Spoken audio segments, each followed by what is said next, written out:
ദൈവത്തിൻ്റെ ഭവനം. എബ്രായർക്ക് എഴുതിയ ലേഖനം 3-ാം അധ്യായം 6-ാം വാക്യം. ദൈവത്തിൻ്റെ ഭവനം എന്നത് ദൈവം വസിക്കുന്ന സ്ഥലം എന്നാണ് അർത്ഥമാക്കുന്നത്. പഴയ നിയമത്തിൽ ദൈവത്തിൻ്റെ സാന്നിധ്യം ഒരു കൂടാരത്തിലോ ദൈവാലയത്തിലോ ആയിരുന്നു.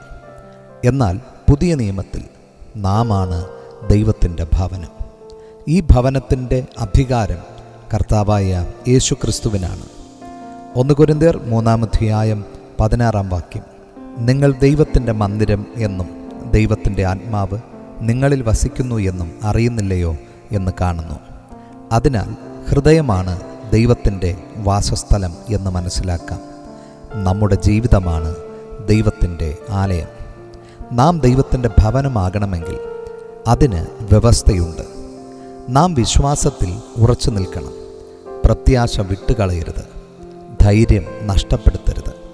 അതായത് ദൈവത്തിൽ ആരംഭം മാത്രം പോരാ, അവസാനം വരെ നിലനിൽക്കണം. കൈപ്പണിയായ മന്ദിരങ്ങളിൽ ദൈവം വസിക്കുന്നില്ല. പകരം ദൈവം തൻ്റെ കൈകളാൽ നിർമ്മിച്ച നമ്മുടെ ശരീരമാകുന്ന മന്ദിരത്തിൽ വസിപ്പാൻ ആഗ്രഹിക്കുന്നു. 2 കൊരിന്ത്യർ 6-ാം അധ്യായം 16-ാം വാക്യം. നാം ജീവനുള്ള ദൈവത്തിൻ്റെ ആലയമല്ലോ എന്ന് കാണുന്നു. നാം ജീവനുള്ള ദൈവത്തിൻ്റെ ആലയമാകയാൽ ദൈവം നമ്മിൽ വസിപ്പാൻ ആഗ്രഹിക്കുന്നു. പ്രിയമുള്ളവരെ, ഓരോ വ്യക്തികളും ദൈവത്തിൻ്റെ ഭവനമാണ്. പ്രത്യാശയുടെ ധൈര്യമുള്ളവർ ദൈവത്തിൻ്റെ ഭവനമാണ്. ദൈവസന്നിധിയിൽ നാം പ്രാപിച്ച പ്രത്യാശ അവസാനം വരെ മുറുകെ പിടിച്ചാൽ നാം ദൈവം വസിക്കുന്ന ഭവനമായി മാറും.